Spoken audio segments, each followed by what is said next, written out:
Hey, what's up, everybody? Thanks for tuning in to the Domesticated Dude podcast. I'm Logan, your host on this journey. Today, I'm visiting with my friend Andy. Andy and I met back in elementary school many, many years ago. We grew up together, we went through school together, we played hockey together on some of the same teams, and we even lived together in college for a little bit as he was going through culinary school. We talk about rating Andy's brother's CD collection because he was one of the guys who did that Columbia House deal, where you get 10 CDs for $1, something super cheap like that. It's kind of crazy that some of the artists that I grew up listening to are either still making music or I'm still fascinated by their collection and I'm still listening to them. And I'm sure you are too. There's just something about music that brings you back to specific points in your life. We also talk about his path to becoming a chef and how he knew that being in a kitchen and leading a kitchen is what he was meant to do.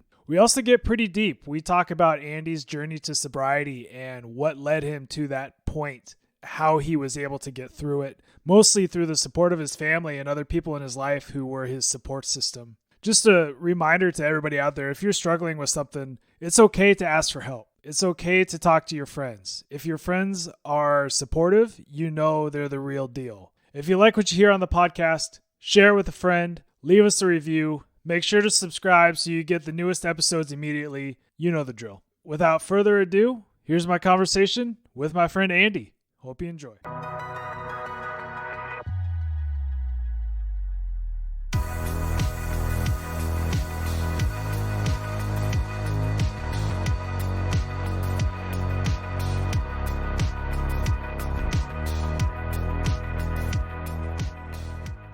Man, it's good to see you. How you doing? Good, man. Very nice to see you. It's been forever. I know. It's been a while. I was thinking about this today. I think the last time we actually saw each other was our high school reunion. Yeah. Yeah. What was that? 2015, I believe, if 2015. my math is correct. Yeah. 5 years at least. It's crazy. It's crazy. Yeah, man. What you been up to today? What's been going on?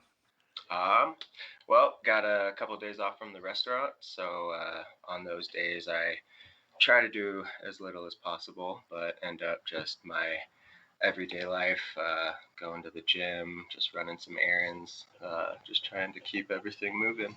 Awesome. Glad to hear it. What's your gym routine like? Right now I just started going pretty hard in the gym the past probably 2 years. Quit drinking about 2 years ago and started just an active routine. Try to do about 4 times a week in the gym, doing just hard cardio lifting, and then I just started mountain biking a lot recently, so try to get on my bike at least 2 times a week. Awesome. And you live in Colorado, so there's plenty of places I'm sure to kind of bomb around on the bike there. Is that is that Yes, accurate? yes. It's being from Alaska and everything. I mean, the outdoors up there are just top notch. Nothing beats that. I figured coming to Colorado, I would be saying the same thing all throughout living here. But the more I get out there, it's just you can do everything here. You could be on a mountain snowboarding and then be biking the same day. Like you can do everything. It's amazing. Do you still snowboard and ski in the wintertime? Oh yeah, yeah, definitely. I this year went a bunch. One of my cooks actually was he worked part time at a ski resort, so he gave me a bunch of free day passes to Eldora Mountain. So I got to go there a lot this year. And you've been snowboarding for a while, right? How'd you get into all that?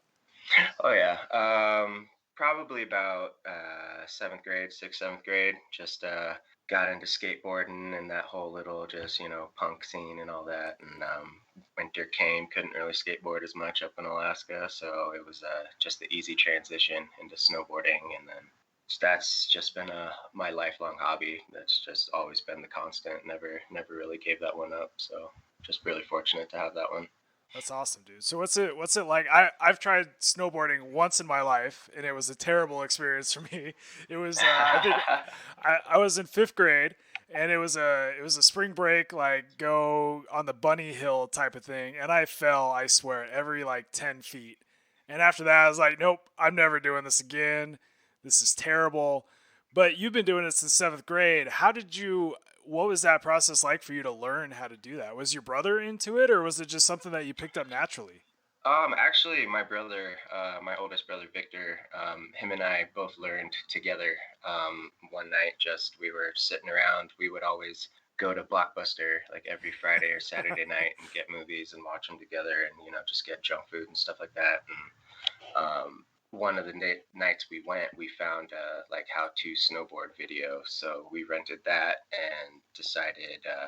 To go light up this little hill that was in our backyard with my brother's truck, and we just started bombing the hill, and from there on just started going up to Hatcher's Pass, and yeah, crashed a lot definitely, but yeah, just stuck for sure.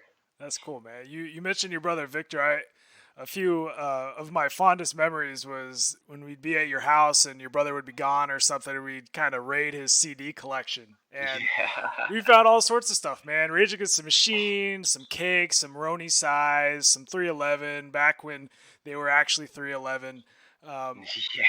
but like those memories to me, like that's what shaped my love for music and like all sorts of different kinds of music, because what you listened to and what your brother listened to were pretty separate from what I had around my house. That's been really cool, or that was really cool to have that window kind of open for me and to get a taste of all these different artists that I wouldn't have known otherwise. What was it like for you growing up with a big brother like that? Being able to kind of learn some lessons from him and kind of get in on the music scene too. For me, yeah, music has always been a huge part in my family. Just growing up between the classics with my dad, just Leonard Skinner, just all that good American rock and roll stuff, and then having my mom, she was always playing just the old school Gypsy Kings and Julio Iglesias and just all that, just old school Mexican music and stuff like that.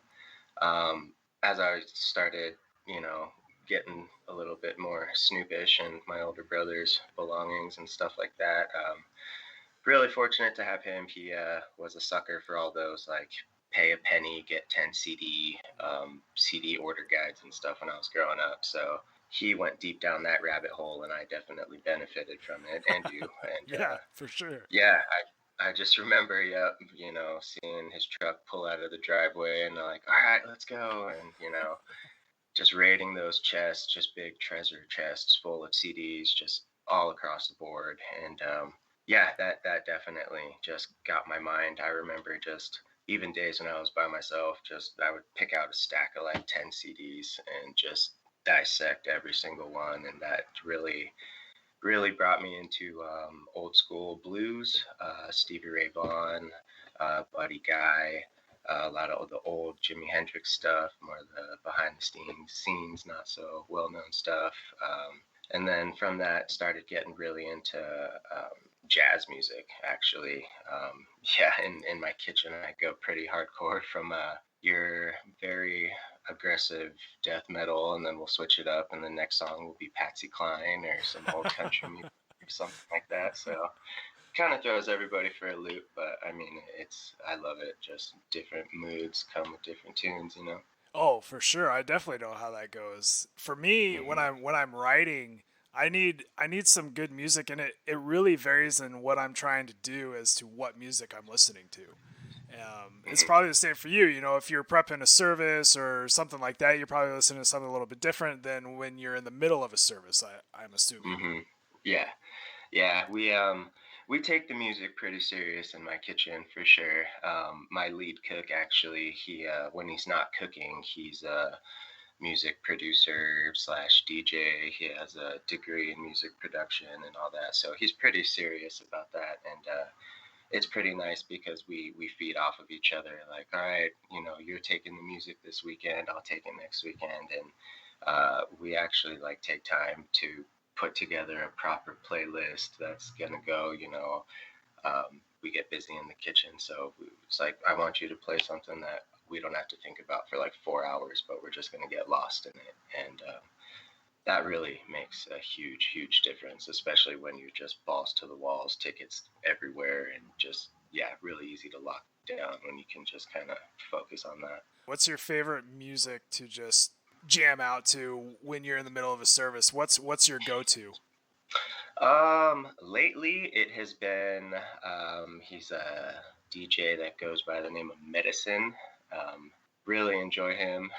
It's just really easy. We end up just find ourselves all dancing around and cooking at the same time. So it's just something, I don't know, groovy with the beat.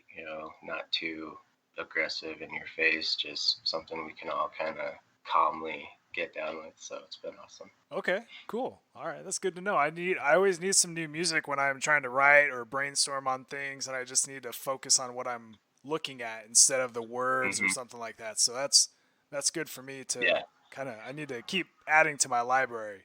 Oh, I'll keep you. I'll keep you with some good ones for sure. Yeah, it's awesome during like prep time and everything.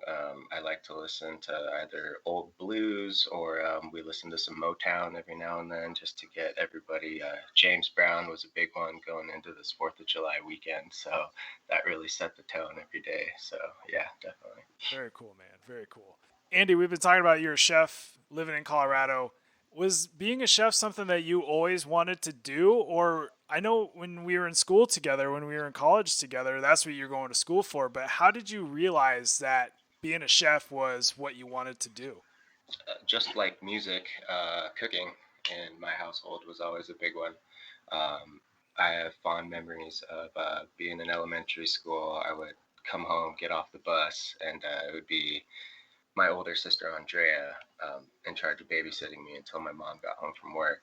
And she's probably about no, 8 years older than me. A little bit of a undershot there, but yeah, she's 8 years older than me. So when I would come home from school, she was in those teenage years where I'm in my bedroom, I'm on my phone, kind of don't bug me kind of vibe. So I would watch Great Chefs of the World on PBS every single day when I got home from school, and just watching all these different chefs and putting together these elaborate just pastry dishes and just making these sauces and everything just really really resonated with me when I was a little kid. And then every day when my mother would get home from work, I would help her make dinner. So um, it started being very very young. My mom and my dad were very big about, everybody goes out, has their day, and then we all end the day together at the table. And then as long as we have that, it's like, all right, go do your thing. You're all off the hook kind of thing, just as long as we hunker down for 30 minutes at least together. So, yeah, that was really awesome. And then as the years went on, slowly went from me being like my mom's little sous chef to, all right, what do you want to make today? And, kind of get to put together my own little dinner menu and stuff like that. So it definitely started at a very young age. And when you were going to school, when you were going to culinary school, what are some of those lessons that they taught you? I mean, I I was just before we started watching or before we started recording this, I was watching Hell's Kitchen. And so Gordon Ramsay's in the kitchen like yelling at everybody, just flipping them so much shit. Is it really like that or is that kind of an over the top portrayal? It definitely can be for sure. I started going to UAA for their culinary program, and it was a very traditional French, classical French cooking program. My chef Naomi Everett that I had in that program, she's to this day one of my biggest influences when it comes to cooking. I got very lucky crossing paths with her. Um, she was very hands-on, um, wanted you to really know the basics so that, just learn all your knife cuts. She would come around every now and then with a ruler, and if we were supposed to be doing a quarter inch, cut or a small dice cut on a carrot, if they were a little bit off, she'd be like, all right, this is all stock, start over again. And yeah, so just the fundamentals really got drilled into me. And so that was really nice. And she was just always a very cool, laid back chef.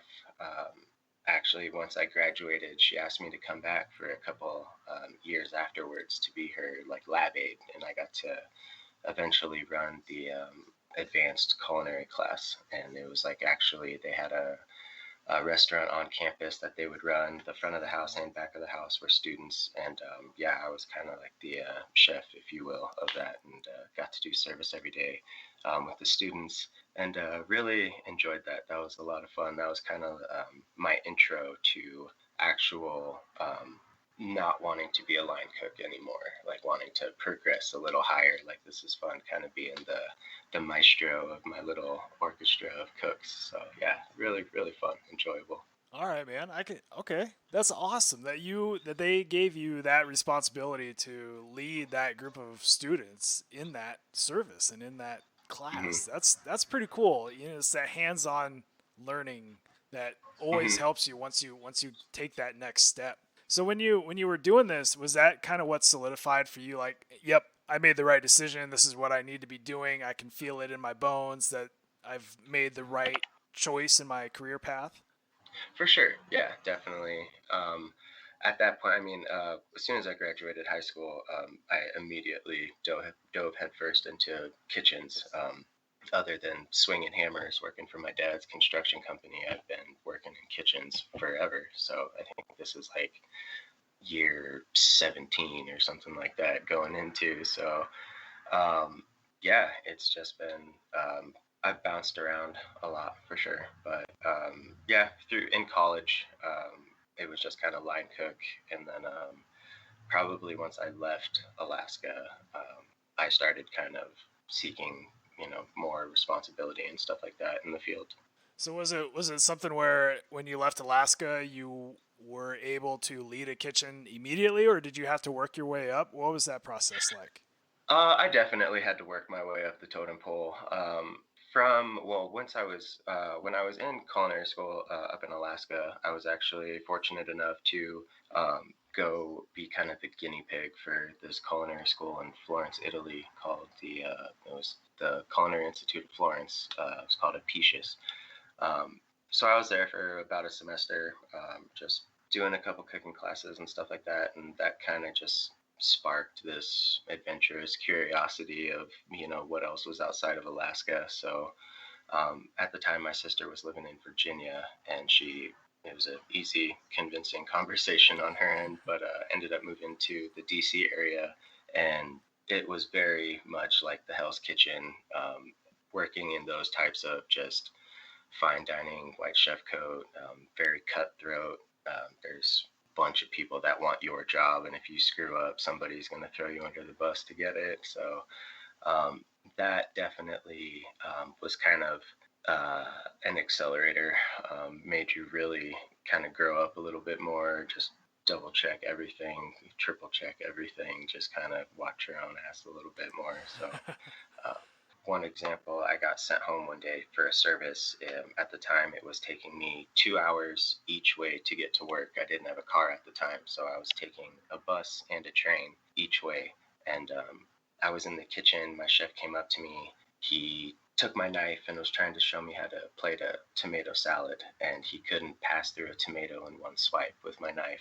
And he viciously yelled at me in front of the whole kitchen, telling me that I didn't respect my knives or his kitchen, and he sent me home. And he's like, "Yeah, get out of my kitchen, come back when you respect your knives and my kitchen, blah, blah, blah." And I remember saying, like, well, it took me 2 hours to get here. And right there in front of everybody, he's like, well, you have 2 hours on your way back to think about sharpening your knives. And from that day on, I keep my knives like samurai sharp now. So I was that's gonna say. that was yeah, that was a lesson I learned one time. So Well, it sticks with you, right? And yeah, I yeah. I think that's something that people may not be aware of. That if you are a chef, it sounds like you are responsible for your own equipment. It's not like you show up to the kitchen and here's Andy's knives laid out for him. You do you bring your stuff back and forth? Now that I've been graced with an office and stuff like that, I get to leave all my stuff in there every day, which is nice. But yeah, even before that, that was kind of one thing. Chef Naomi, again, when I was in culinary school, like your knife bag is an extension of you. It's like your traveling office, and my knife bag is huge, and I have everything in there from little rubber spatulas, little special plating spoons, just a knife for that. Probably like 8 different knives that get used every single day. And I mean, I bring in a house set of knives for the some cooks don't have theirs or have the desire to go get theirs. But I mean, for me, it's I'll use other ones, but it's just I've been using my knives for like I think I've had them for probably 7, 8 years now, and it's just yeah, it's just I'm more comfortable. It's just a personal fit type of thing where not all Yeah, knives are created equal.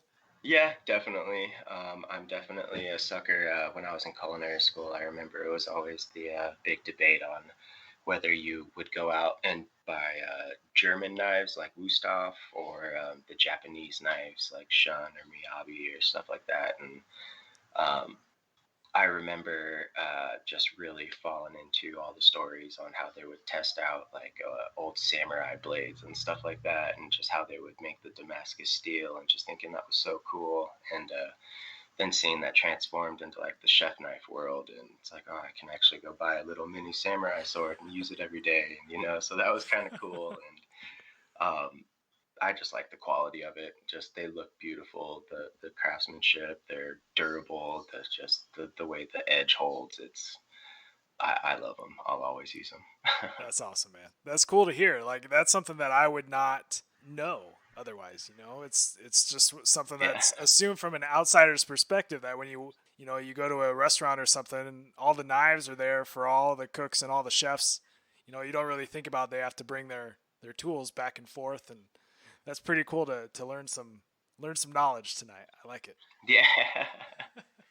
So, Andy, you mentioned leading a kitchen. Can you tell me a little bit about where you're working and kind of what you're in charge of there? So right now I'm the head chef of a restaurant called Tangerine. It is located in Lafayette, Colorado. I'd say it's maybe about a 15-minute drive from Boulder, Colorado. So we get a lot of traffic through there. Our restaurant is a pretty high-paced breakfast slash brunch restaurant. We just do that 7 days a week, and been there for probably about 3, 4 months right now. Probably about 3 months. Pretty new into it since all this COVID stuff started. Um, but yeah, I absolutely love it. What are some of the lessons that you've learned? We talked about a couple of them already, but what are some of those lessons that you're trying to impart on the chefs in your kitchen? Um, I, pardon my French, have grown up working under a lot of assholes in the kitchen. Just old school, just grab something, throw it on the ground. Hey, go pick that up. And it's like, wow, you did it. It's like, I'm the chef, just say, yes, chef, kind of thing. And I realized how much that I really don't like that in the kitchen. So I am very big on just not being an asshole to everybody. And, kindness goes a long way for sure. But I just like, communication is a big one in the kitchen for me. I just biggest pet peeve. I hate it when people don't talk in the kitchen, especially during a busy service. You have everybody is in charge of their own thing for sure, but at the same time, it's a team effort. You have to put stuff in the window together, sell food together, and so I really focus on just, I'm very, very vocal when it comes to a service, especially if we're super busy. Just fire this ticket. What table are you on? Where are you at? How much time until this plate's in the window? And just you keep people's mind focused like that, just fully ingrained into it. And it's hard to go wrong, definitely. I've got a really, really good staff right now. So we've had a couple really busy weekends recently, and a couple of at the end of the weekend, our front of the house manager would come up to us and, hey, you guys broke a record today. It was the busiest service you've had. And it was like, it didn't even feel like it at all. Just all of us smooth, no refires, nothing. And a day like that, it's almost after that, you want it to get busier. You want to see how far you can push your guys and how much you can handle and stuff like that. And you come out of a service like that, it's really fulfilling for sure. It's addicting. You want that every day for sure. I can see that. I can see that. It's like being in a flow state, right? Like nothing, Hmm. you've tuned everything else out, and the only thing that you're focusing on is that ticket and that time Hmm. frame right there. Yep. When you're not working in a kitchen, what are some of the things that you're doing to help you stay focused and kind of stay on point when you're not in the kitchen? Right now, I put so much into it every week. My days off, I try to do stuff that will really just take my mind elsewhere. I can just kind of zone out. And again, the gym has been a big one. In the winter time, I've been fortunate enough to, my girlfriend Amanda, she just started skiing.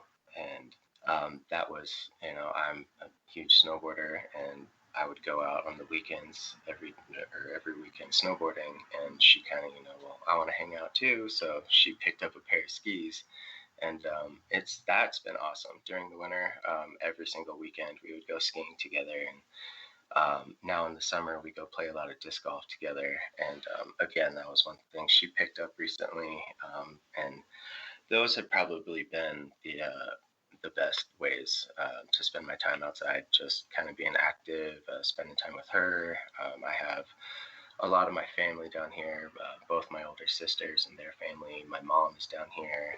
Starting to have a lot more friends from back home up in Alaska pop up down here too, which has been really nice. But yeah, we're pretty active. We try to stay out of the house as much as possible. Just keep moving around. There's just everything's beautiful down here. So Yeah, you found a good spot to land, my friend.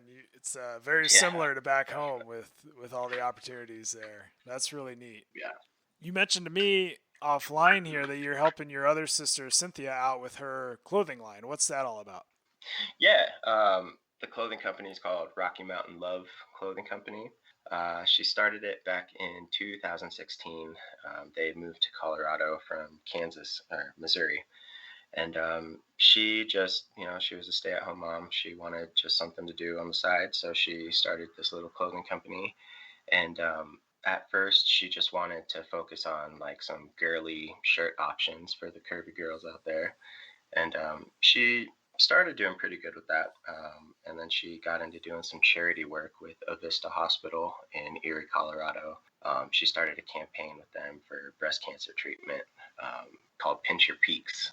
And we had a design set up for our clothing company. It was a mountain range, and just it said Pinch Your Peaks under, and it was just all in pink and everything for breast cancer awareness.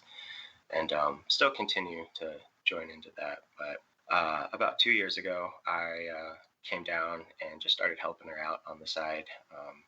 She has a boutique in Erie, Colorado, and then kind of scattered across the Denver area. There's a couple other stores that she does business with that we sell through. I was the delivery driver, kind of. I was the brand rep, if you will. I got some fancy business cards and everything, so I would just go do deliveries and stuff like that. And recently, in the last not even full year, we decided to. We had a couple really good local print companies that we worked with, and they did all of our printing and stuff like that. But we just recently kind of went our own direction. We invested in a screen printing machine, and now our shirts that we're doing are 100. Well, other than actually, sewing the shirts together and everything, like we are hands-on doing the screen printing. We add our little finishing detail patches by hand on them and everything. So it's definitely been really exciting just diving into it and just seeing the process from the design to the screen to the clothing product. And just now we actually released our first installment to our homegrown series, partnered up with a couple local tattoo artists and just artists, graphic designers, and kind of bouncing ideas off of each other, just putting together kind of like a outdoor scene with, telling them to, each one of them has their own, set skill set and what they focus on. And it's just like, make it your own, kind of represent you, represent us, and just represent the outdoors really. So that's been a really fun project. And we just dropped our first shirt by a good buddy of mine named Ryan Stratton. He's a tattoo artist here in Colorado, So that's been really cool.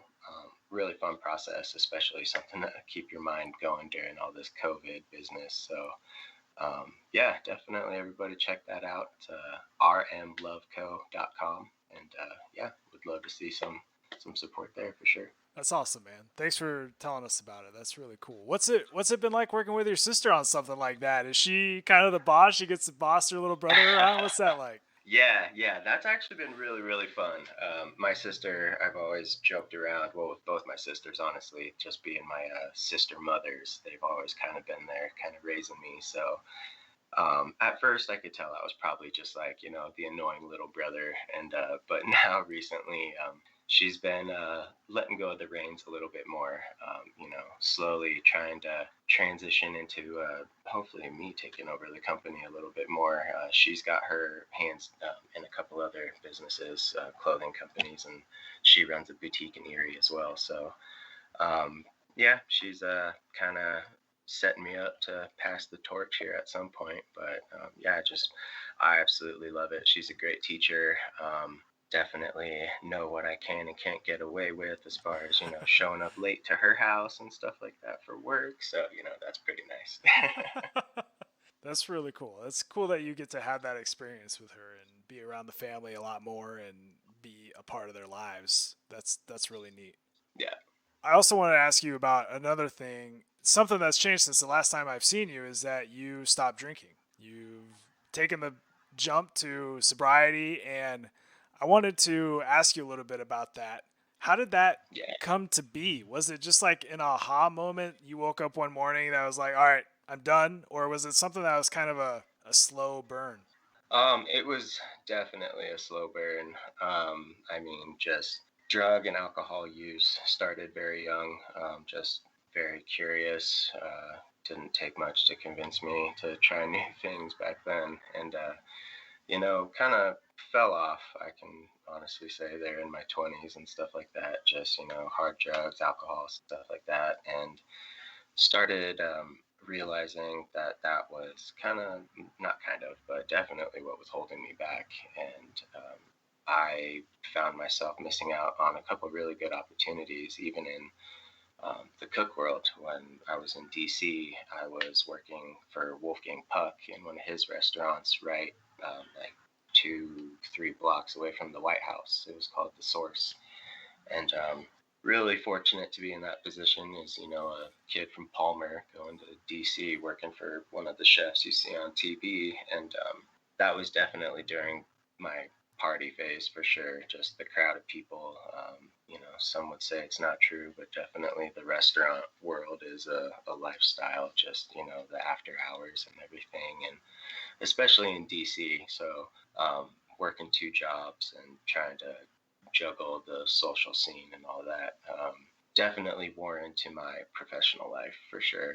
And then just back and forth with bouts of can I do this on my own? Should I, reach out and try and get help? And a lot of the years, I kind of just swallowed it and, saw it kind of as a weakness to, reach out and ask for help and stuff like that. And it was just a constant battle of, oh, okay, I got too drunk the other night, so this time instead of having 6 shots or something, I'll just have like 4 or something like that. And it was just kind of trying to regiment it myself, but just at the time I didn't understand it. But like I don't have control of stuff like that. Just once it gets in me, it's just kind of autopilot from that point.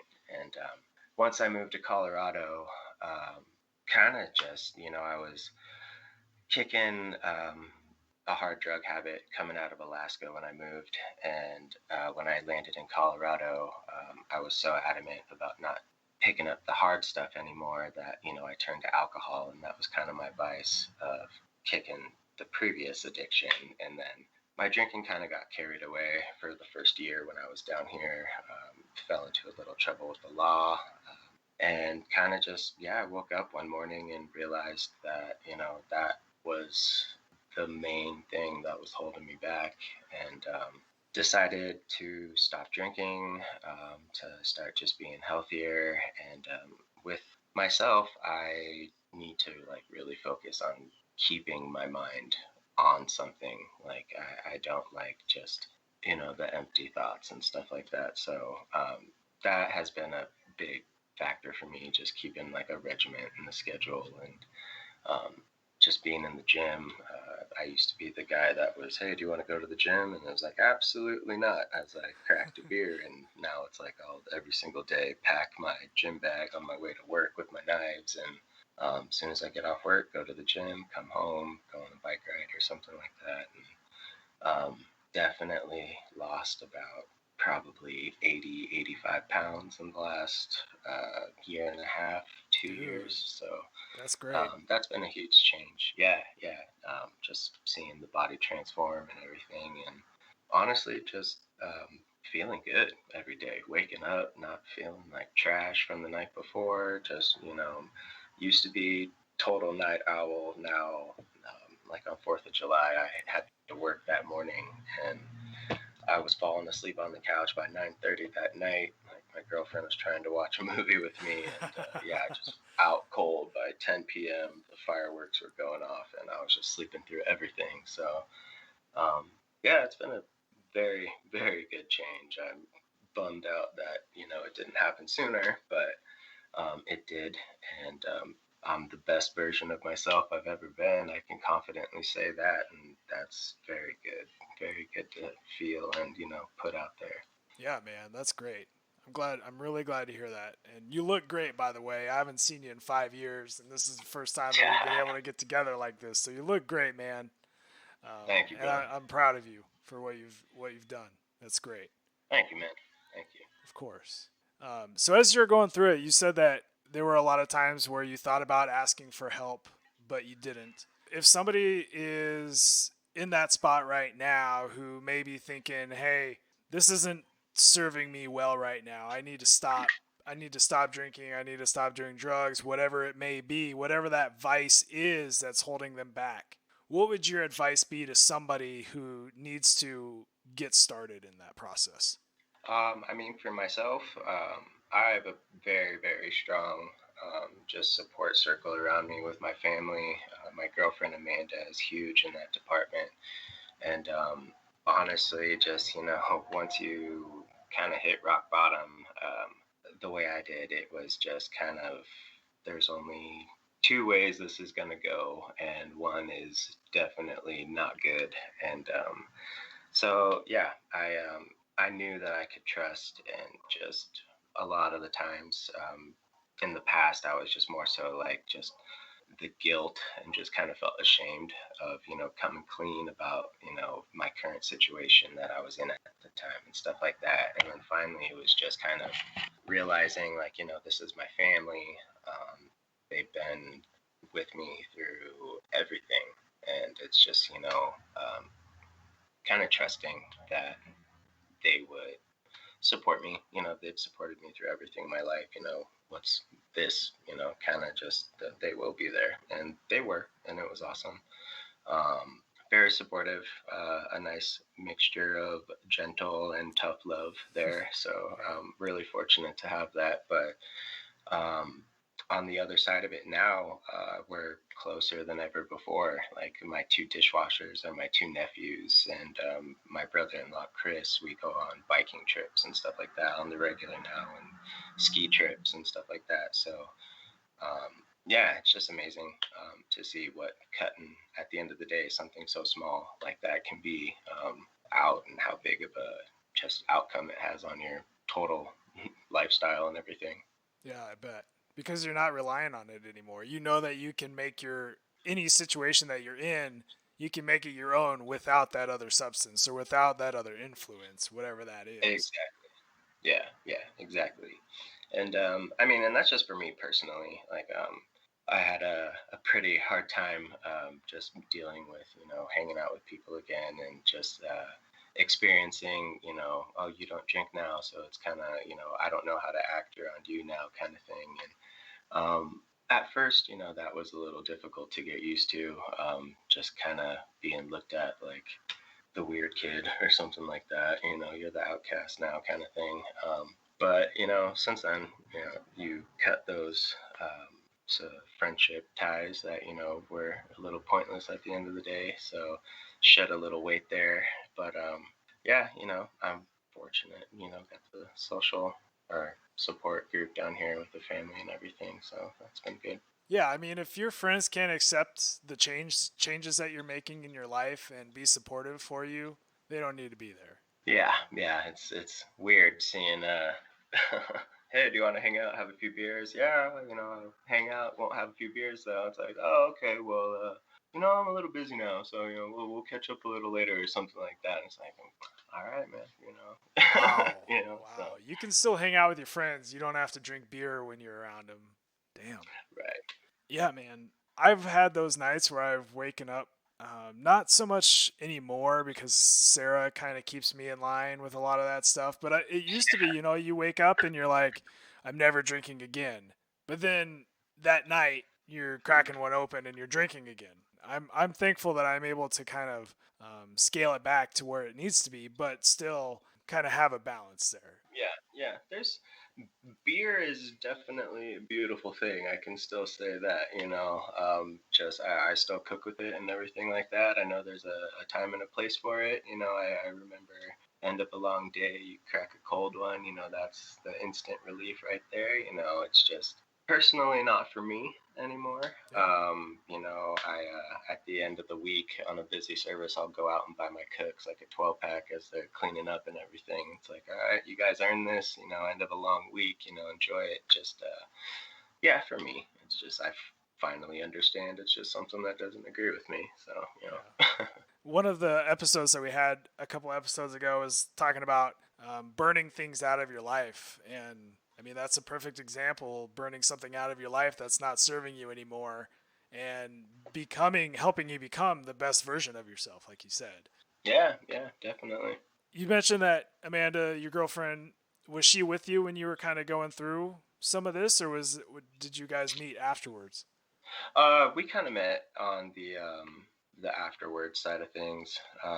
I was in a previous relationship that ended, and then took some time, kind of got my head straight and everything, and then started working in a restaurant with Amanda. She was the barista, front of the house, bartender.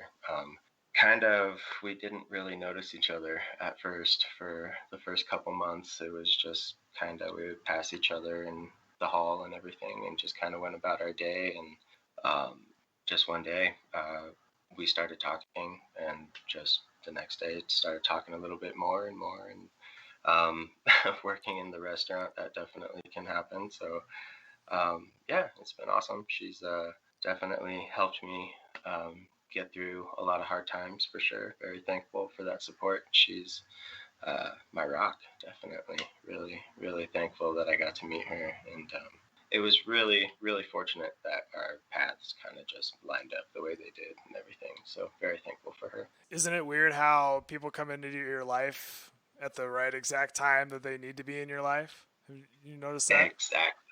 Yes, yes. She stepped in at the right time for sure. Well, hey man, we've been talking for a little while. We've talked about a few things. We've gotten pretty deep into some things. Is there anything on the top of your mind that you think we should talk about? When am I gonna get you and the lovely wife to come down to Colorado, show you around, show you some sights? Once this pandemic thing kind of gets taken care of a little bit, we've been to Colorado quite a bit. She's got family in Denver, so we've been Oh over man. there quite a bit. And actually, we were supposed to be in Denver twice this summer for Red Rock shows, and of course, those got canceled. So Yeah, that was a big one. We had in the same day about four concerts we had bought tickets for already. Just same day, canceled, canceled, canceled, canceled, and yeah, that's another big thing. The two of us do. We just every concert we see, so many shows come through town. So that's been a bummer lately. yeah, Definitely, yeah. you had to bring up the concerts. I'm sorry. I'm sorry. It's the biggest sore spot. Everybody keeps asking me, "Well, what have you guys been doing this summer?" It's like, well, not much. Yeah, Played a yeah, lot of tennis. exactly. Man. Crazy times. It is. So when everything hit, did your restaurant start doing takeout service? Did you guys find ways to keep getting revenue in the door, type of thing?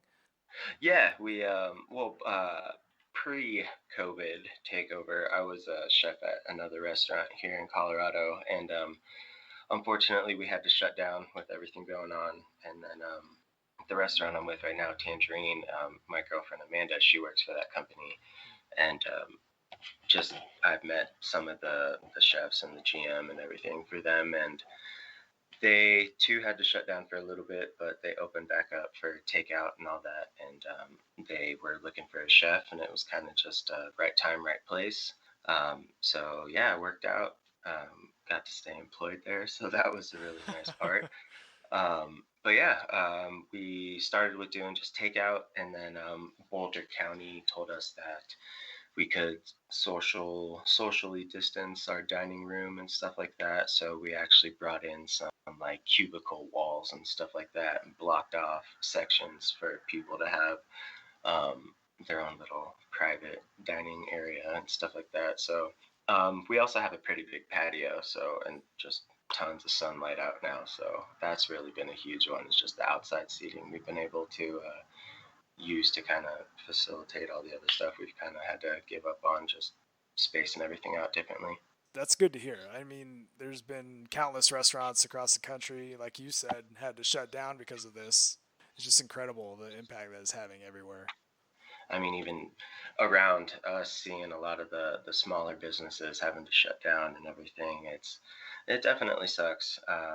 But we talk with some of the owners and stuff like that, especially in the Longmont area where I live, and it's just kind of the waiting game. Just a lot of them are saying we're shutting down now, but as soon as things change or we can open up a little bit differently, or it's kind of hard for some of these smaller mom and pop shops to just solely survive off of just takeout and stuff like that when they need that revenue and stuff like that. So it sucks, but we're hoping that things change here. Well, hey, man, thanks for spending some time with me tonight. This has been awesome. I really appreciate you going deep with us and really sharing some of your soul with us tonight, man. It means a lot. Thank you very much, man. I really appreciate it. It was very nice to catch up. Yeah, man, for sure. We'll have to do this again. It may be in person when we come to Colorado. For sure. Yes, you come here, I'll come there. We'll trade off. That's a deal. That's a deal. All right, man. Well, Andy, thanks again, man. I'm sure we'll talk soon. Thank you, brother. All right, bud. Take care. Later. Later.